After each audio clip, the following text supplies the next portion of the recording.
welcome back to Cardiac Ready for Teens. For those of you who don't know, I'm Bia, and Cardiac Ready for Teens is a place where teens can come together and learn together about spiritist topics and teachings. Because sometimes it's a lot easier for us to talk with friends, to talk with each other, to talk with people our age, instead of listening to adults just lecture on, and sometimes we just zone out and don't fully understand the true meaning. So hopefully with Cardiac Ready for Teens, we can put it in our own words and in our own life situations and help it actually be applicable to us. Last week, we deviated from our normal routine of reading the Spirits book together to talk a little bit about Christmas and Jesus. But this week, we're back to our normal routine. So 2 weeks ago, we left off on the section called The Primitive Normal World. And that's the first chapter in part 2. So that might be confusing, but in the Spirits book, there's different parts. So it's like you get a big book and then you split it up into 3 or 4 parts, and then inside each part there's chapters, and the chapters start new each time. So there's like 1 through 5, let's say, and then it'll start back at 1, but the questions continue on numbering the same way. So if one part left off at question 70, then the next one picks up at 71, and it continues on. So chapter 1 is all about spirits, and the part that we're going to start off with today with question 84 is the primitive normal world. And just for some of you who may not know, I want to go over the layout of the book. So each question, when I say a number, that's the question, it's a question that was asked to the spirits. And then in quotations, it's what the spirits answered. And sometimes, not all the time, there's a comment that Kardec put in, so it's not from the spirits, but he put in, and that's in a smaller font, so it's clear to tell who's saying what. So question 84. Do spirits comprise a separate world beyond the one we see? And the spirits answered, yes, the world of spirits or incorporeal intelligence. So the spirits here are saying that there is a world of spirits or incorporeal, which means not in a physical body as we know it, intelligence. So there's a separate world that we don't see. Question 85. Which of the two, the spirit world or the corporeal one, is the principal one in the order of things? The spirits answer, the spirit world. It is pre-existent to and will survive anything else.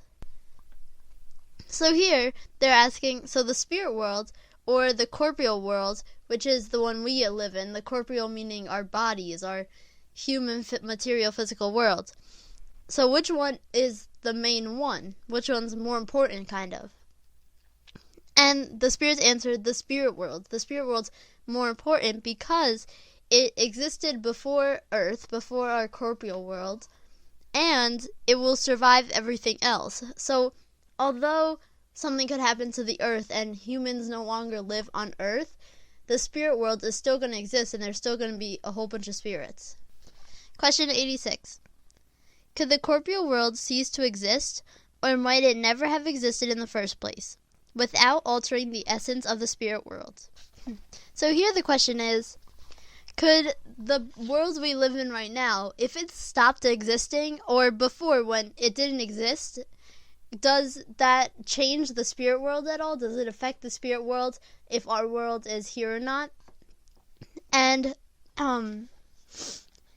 they asked, if we cease to exist, the spirit world wouldn't be altered, it wouldn't change at all? And the spirit said, yes, they are independent of each other. Yet their correlation is unceasingly because they continually react upon each other. So the spirit said, yeah, if your world, something happens to it and we stop it, the earth as we know it stops existing, the spirit world is still going to go on the same. There's nothing that's going to really affect the spirit world. But just because we're not really affecting each other doesn't mean we're not in contact, doesn't mean we're not continuously reacting upon each other. So the spirit world and earth are highly connected in our thoughts and everything that happens here, but if earth stopped existing, it wouldn't change the way the spirit world works. Question 87. Do spirits occupy a specific circumscribed region of space? The spirits answered, spirits are everywhere. They populate infinite space in infinite numbers. There are even some who are constantly at your side, observing and acting upon you without your being aware of it. This is because spirits are one of the powers of nature and one of the instruments that God uses for fulfilling the prudential design. However, not all spirits can go everywhere because there are regions that are forbidden to those who are less advanced. So the question was that if spirits have a certain place, if the spirit world is a certain place where all the spirits stay, but the spirits answer that the spirits are everywhere. They can populate all of infinity, and we know that infinity goes on forever and ever and ever, so they can populate everywhere imaginable. They can even be right next to us all the time, and affect us without us even knowing. But they said that while spirits can be everywhere and they can go in an infinite amount of places, if you're not as advanced, sometimes you can't go everywhere. So if you're not as elevated, if you're not as advanced, and you're not as progressed, then maybe you can't go everywhere because there's places that are restricted to you, but the most elevated spirits can go anywhere imaginable. And now we're on to the next part of chapter 1, which is the form and ambiguity of spirits. And I didn't know what the word meant, so I looked it up too, so I'll share it with you guys. Ambiguity is the state of being everywhere at one time. So imagine you were in France and in Japan and everywhere all at the same time. That's what that means. So question 88. Do spirits have a specific, limited, and constant form? The spirits answered, to your eyes, no. To ours, yes. You might say they resemble a flame, a glow, or an ethereal spark. So they're saying, so do they have a constant form like humans? We're constantly looking like humans, right? And ducks are constantly looking like ducks, and dogs are constantly looking like dogs. So do spirits have a constant form that they always look like? And they say, to us, probably not. But when the spirits are looking at other spirits, they see a definite form. But for us, we see them kind of as a flame or a glow. So we don't see something really defined. Just like if you see a light at the end of a tunnel, it's not really defined. It's just something, and maybe it's sparkling and moving a little bit. So it doesn't look defined, but to the spirits it is. And then to this question, there's a sub-question. So 88b, it says, does this flame or spark have a color? The spirits answered, to you, it varies from the color of a dark ruby to a brilliant one, depending on the degree of individual spirit's purity. And then Allan Kardec puts in his own comment, and he says, spirit beings are ordinarily represented by a flame or a star on their brow. It is an allegory which alludes to the essential nature of spirits. The flame or star is placed there because that is their seat of intelligence. So they asked, what color is the flame? If we see it as a flame or a spark or something of that nature, then what color? And they said that to us, usually it's a dark ruby to a brilliant one, so like a bright red ruby, depending on the purity of the spirit. So depending on the purity of the spirit, we'll see a darker red or a lighter red. Question 89. Do spirits take any amount of time to travel across space? The spirit said, yes, but they are as fast as thought itself.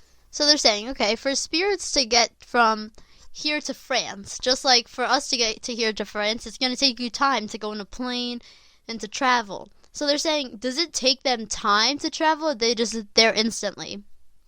And it says, the spirit said that it does take them time, but it's as quick as the thought itself. So just as quick as you told your hand to move to grab the pen, just as quick as that happened is as quick as it can get them from here to France, or from here to Jupiter, from here to wherever. So it's just a thought, but it's still an amount of time. Even if it might be milliseconds, it's still an amount of time. And then there's a sub-question again, and it says, isn't thought the soul itself moving from one place to another? The spirit said, When the thought is in a place, the soul is there too, since it is the soul that does the thinking. Thought is one of its attributes. So they said that when your thought is in a place, so the thought is in France, then your soul is there too, because the soul is the one that does the thinking. So that means that your soul would be there as well. Question 90. Is a spirit who moves from one place to another conscious of the distance it traveled and the space it crossed, or is it suddenly at the place to which it wanted to go? The spirit said, either way. If it wants to, a spirit can be perfectly aware of the distance it crossed, or such distance may seem to disappear completely, as it all depends on the spirit's will and the degree of which its nature is purified. So, depending on the degree of purity of the spirit can go all the way to France, like we're saying. They can go all the way to France and not notice at all and not think about it and not think about the time, the distance, how far it is that they just traveled in a second. Or they can be conscious of it and be like, wow, like that's a long space to travel and just traveled it. So it depends on the purity, and it can go either way of what they're thinking, of what they're feeling. 91. Is matter an obstacle to spirits? The spirit said, no, they can pass through anything. The air, the earth, water, and even fire are all equally accessible to them. So they're saying, is matter an obstacle? Like to us, if we're trying to get to the next room, we have to go through the door. We can't just walk through the wall. So they're saying, is it an obstacle to the spirits? And they said no, that they can just pass through anything. So even fire, just like us, if we try to pass through fire, we're going to get burned and quickly get out, or we're going to get really hurt trying to go through the fire. But they can just go through it and not feel a thing. Question 92. Do spirits have the gift of ambiguity? In other words, can one and the same spirit divide itself up or be at various points all at the same time? So here it's asking, like we defined before, ambiguity, which means that you can be everywhere at the same time. And the spirits answered, a spirit cannot be divided up. However, each is a center radiating in different directions, and that is why it appears to be in many places all at the same time. Look at the sun. The sun is only one body, yet it radiates all around and sends its rays to great distances. Nevertheless, it does not divide itself up. So basically this says to think of it like the sun. The sun doesn't split up. We don't have 5 different suns. We don't have 10 different suns. We have one sun, but it spreads its rays around the whole entire earth. Everywhere gets the rays of the suns, or at least a good portion of the earth gets the rays of the sun, while one time it's night, but it's so many places that the sun is in all at one time. So that's like the spirits. There's in so many places, their rays are shining in so many places, but there's only one of them. They're not splitting up. And then the sub question to this question is, do all spirits radiate with the same power? The spirits answered, far from it. It depends on their degree of purity. So again, it's on your purity, so how progressed you are, how elevated you are. So some of the really highly elevated spirits, their light can shine in so many places. They can be, it looks like, in so many places at one time. But for lower level spirits per se, they maybe they don't shine as far, they don't go to as many places all at one time. And then Kardec put his comment on this one, and he said, each spirit is an indivisible unit, but each one can extend its thoughts in different directions without dividing itself up. We should understand the gift of ambiguity attributed to spirits only in this sense. A spirit is like a spark which projects its light far off, and which can be perceived from all points of the horizon, or like an individual who, without changing places or dividing him or herself up, can transmit orders, signal, and movement to different positions. So here he's just once again explaining what we were talking about before, about how they can't be divided up, but they they can spread their thoughts in so many directions, just like the light can shine in so many different places. And now we're on to the next part of chapter 1, which is the Perispirit. Question 93. Is the spirit per se without a covering, or as some insist, is it surrounded by some kind of substance? So does it have something that goes around it, is basically what the question's asking. And the spirit said, the spirit is surrounded by a substance that might look vaporous to you, but which is still quite dense to us. Nevertheless, it is sufficiently vaporous to be able to rise itself up in the air and travel to wherever it wants to go. So they're saying that the spirits do have something that goes over them, that covers them, but to us it's vaporous, so it looks like air basically. So to us we can't really notice anything, but to them they can feel that there's something there. But it is vaporous, so that allows them to still be able to travel quickly and go up in the air. And then Allan Kardec puts his own comment, and he says, as a fruit seed is surrounded by a peristome, the spirit is per se surrounded by an envelope, which, by comparison, may be called the perispirit. So this envelope, this thing that's covering the spirit, could be called the perispirit. So question 94.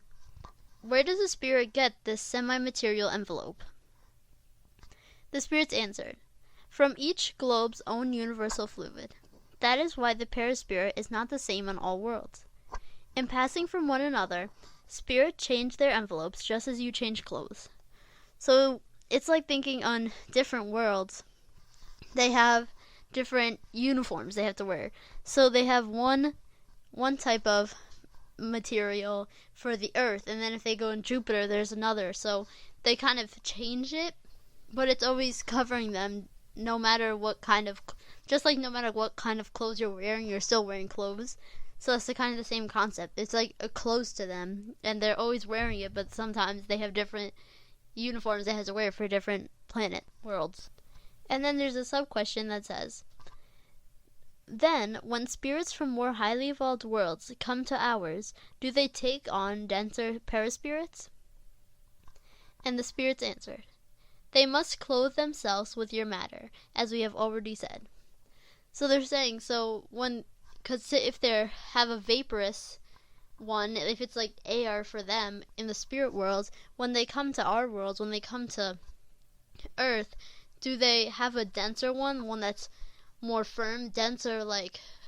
And the spirits answered that they have to clothe themselves with our matter, so our material stuff, because over here we don't float around in air, so we have to have a denser clothes per se. Question 95. Does the spirit's semi-material envelope have a specific form that can it be seen? The spirit said, yes, a form according to the spirit's volition, and that is how it sometimes appeared to you in a dream or in the waking state, and how it may take on visible or even tangible forms. So they're saying how before, questions ago, remember how we described the spirit as sort of a light or a flame, something we couldn't fully form? So sometimes they do have a denser envelope per se, so we can see them as a person or see it in a way that we'll understand. So they take on a denser envelope, a denser perispirit. So they can make it denser so that they can appear to us in a specific form in dreams and stuff like that. And now to the next part of chapter 1, the different orders of spirits. Question 96. Are all spirits equal, or is there some kind of hierarchy amongst them? The spirits answered, there are of different orders, according to their individual degree of self-purification. So, although they might not be all equal, they have different orders. So, you can move up. It's not that you're stuck in that order, but there's different orders of self-purification. So, the more evolved are at the top, other than the bottom who are less involved have to go through more trials. Question 97. Are there a set number of orders or degrees of purification among spirits? The spirits answered, The number is unlimited because there is no line of demarcation that acts as a barrier between each order. Thus, the division may be multiplied or decreased at will. However, if we consider their general characteristics, we may reduce them to three principal orders.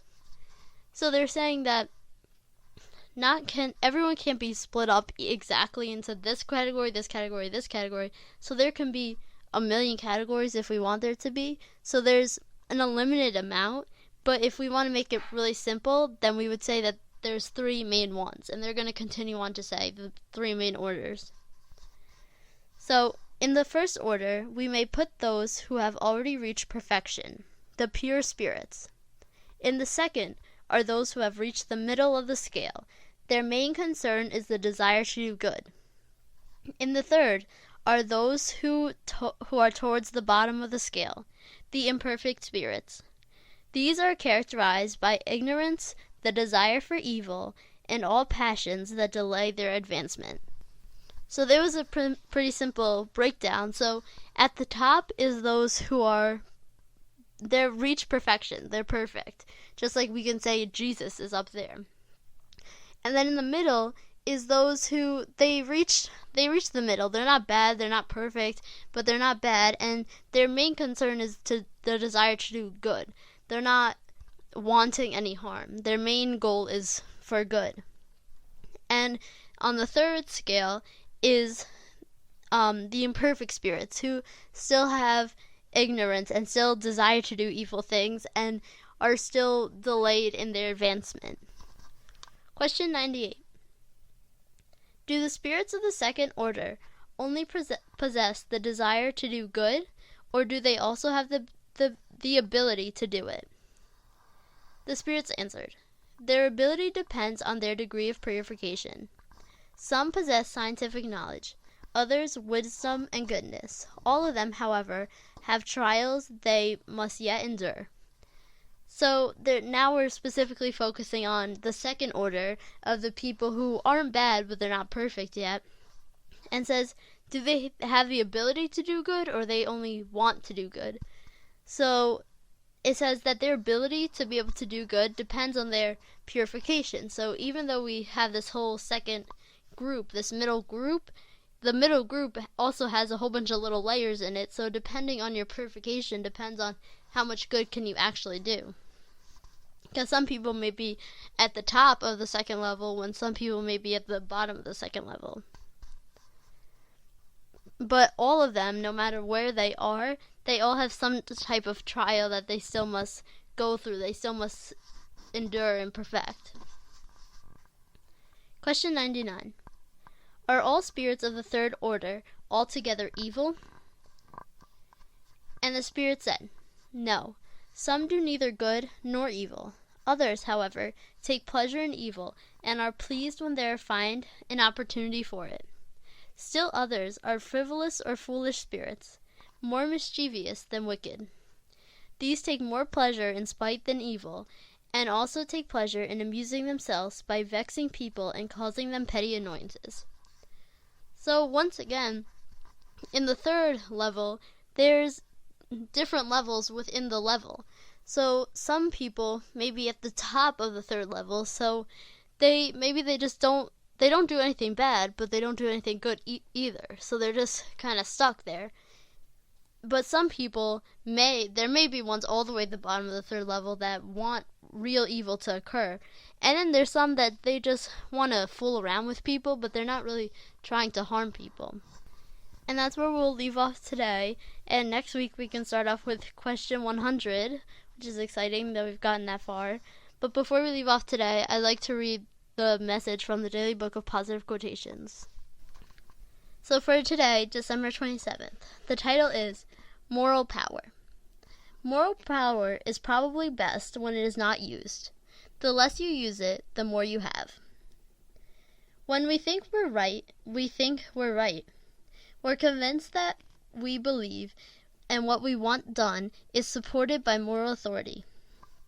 And we want to use the moral authority to force others to believe as we believe. But even though others may sometimes do what we want, they don't always seem happy about it. Any power, even moral power, perhaps especially moral power, can create resentment. None of us want to be ordered or coerced. We want to feel that we're looked at in a situation and made our own choices. Even when I'm right, and there's no question about it, I'll do better if I try to win others over to my position rather than force them to do what I want. So hopefully we can take that message and take it throughout the rest of the week, and I guess the rest of the year, because the next time we speak it'll be 2017. Everyone have a safe and happy New Year's, and if at all you have any questions, comments, concerns, please feel free to email me at cardiacradioforteens@gmail.com, and I'll get back to you right away. I'm Bia, and this is Cardiac Radio for Teens. Thank you all for listening. This has been Cardiac Radio for Teens. Thank you all for listening.